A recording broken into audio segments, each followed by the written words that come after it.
வணக்கம். நான் ஸ்ரீரங்கம் ரவி உங்களோட பேசிகிட்டு இருக்கேன்.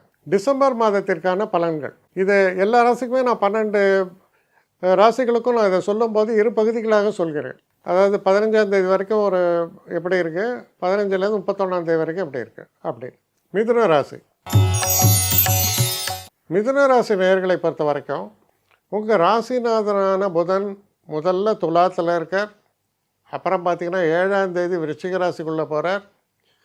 போயிட்டு சரியாக ஒரு 20 நாட்கள் தான் அவர் தனுசு ராசி, 27ஆம் தேதி தனுசு ராசிக்குள்ளே போகிறார். இது அவருடைய மோமெண்டம்.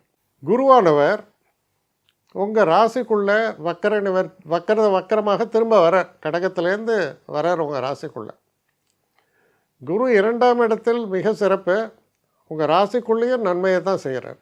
7ஆம் தேதி அன்றைக்கி பார்த்தா செவ்வாய் தனுசு ராசிக்குள்ளே போவார். அதே நேரத்தில் மீன ராசியில் சனி வக்கர நிவர்த்தி அடைகிறார். சரி, இப்போ முதல்ல பாருங்கள், வக்கர நிவர்த்தி முக்கியமான விஷயம். 10ஆம் வீடு. தொழிலில் இருந்த பெரிய சிக்கல்கள் ஓரளவுக்கு விலகும். இது எப்படி சொல்கிறதுனா, சில நம்ம போகிறோம் பேங்க் பிரான்ச்சஸில் ஒரு காலத்தில் 15 பேர் உக்காந்துருப்பாங்க. அது அப்படியே சிரித்து ஒரு 7 பேர் ஆச்சு, 6 பேர் ஆச்சு. திடீர்னு ஒரு நாளைக்கு பார்த்திங்கன்னா 3 பேர் இருப்பான். யாருமே இருக்க மாட்டாங்க.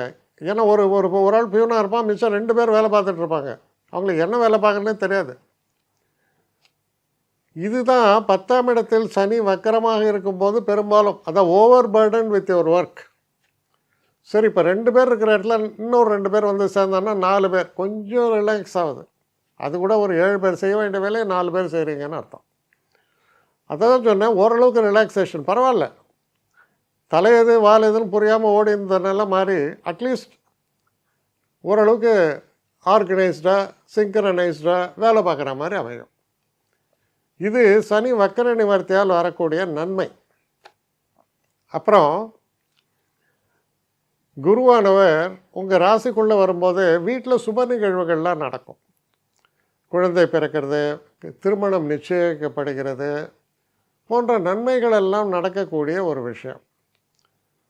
அப்புறம் புதனை பொறுத்தவரையில் உங்கள் ராசிநாதன் 6ஆம் வீட்டிலிருந்து 7ஆம் வீட்டுக்கு இந்த மாத கடைசியில் தான் போகிறார்.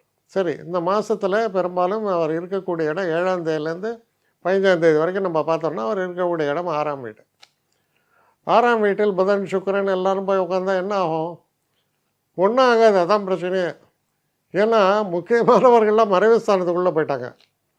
அப்போது பெரிய அளவு நன்மைகள்னு சொல்ல முடியாது.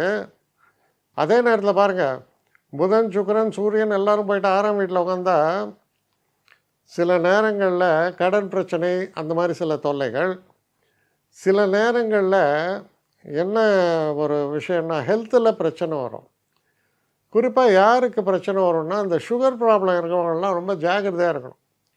இல்லைன்னா திடீர்னு பார்த்தா சுகர் ஷூட்டப் ஆகுது, டாக்டர் திட்டுவார். என்னையா பண்ணிகிட்ருக்க நீ பாட்டு, அது பாட்டு 200 எறும்பு முக்கி அப்படியே இருந்தான் அப்படின்னு கிண்டல் அடிப்பாங்க. அந்த மாதிரி ஆகிடும்.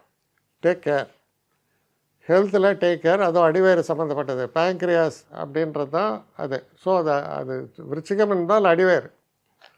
பெண்களுக்கு சில நேரத்தில் சுகர் ப்ராப்ளம், சில நேரத்தில் யூட்ரஸில் ப்ராப்ளம். இந்த மாதிரியெல்லாம் பிரச்சனைகள் உஷ்ணாதிக்க நோயினால் வரக்கூடியது. இந்த யூரினரி ட்ராக்கு இன்ஃபெக்ஷன்ஸு, இது இருக்கிறவங்களாம் கொஞ்சம் ஜாக்கிரதையாக இருக்க வேண்டிய ஒரு காலகட்டமாக இருக்குது. இப்போ முடிஞ்ச வரைக்கும் இந்த நேரத்தில் ஒரு டாக்டரை பார்க்குறது, கன்சல்ட் பண்ணுறது, இதெல்லாம் ரொம்ப அவசியமான விஷயமாக தெரியுது. இதுதான் இந்த ஆரம்ப கால ஒரு 15ஆம் தேதி வரைக்கும் இருக்கக்கூடிய ஒரு தன்மையாக இருக்குது. 15ஆம் தேதிக்கு அப்புறம் நம்ம சொல்லுவோம் மார்கழி மாதம்னு. அந்த மார்கழி மாதத்தில் என்ன ஆகுது? செவ்வாய் 7ஆம் வீட்டில் இருக்கிறார். அவர் கூட சூரியனும் சேருகிறார். சூரியன் செவ்வாய் 22ஆம் தேதி சுக்கிரன் அங்கே போய் சேருவார். அதுக்கப்புறம் 27ஆம் தேதியில் புதனும் அங்கே போய் சேருவார். ஒரு கூட்டணி. உங்களை பொறுத்த வரைக்கும் என்ன பிரச்சனைன்னா, வீட்டு பிரச்சனை தான்.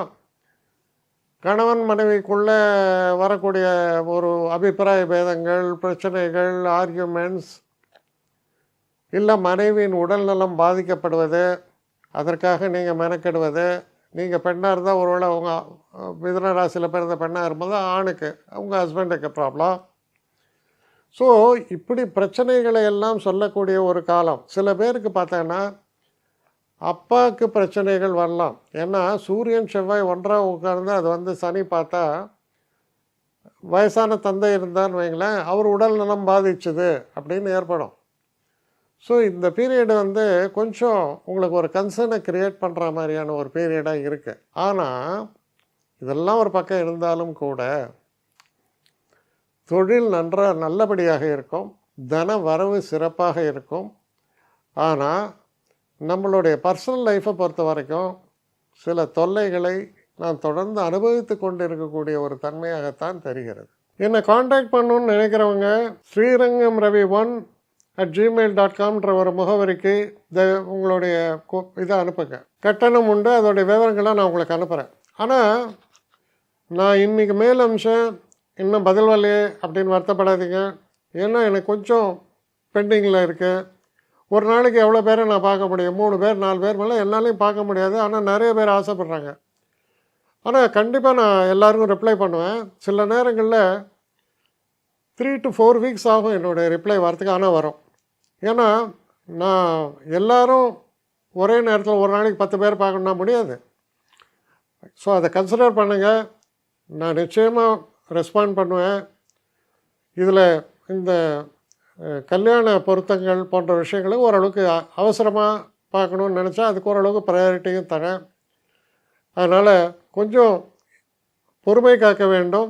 கொஞ்சம் டிலே ஆகிறதுக்காக என்னை மன்னிக்கணும். ஆனால் ஐ மீன் ஹெல்ப்லெஸ் சுச்சுவேஷன். அதனால தான் நிச்சயமாக ஐ வில் ரிப்ளை யூ.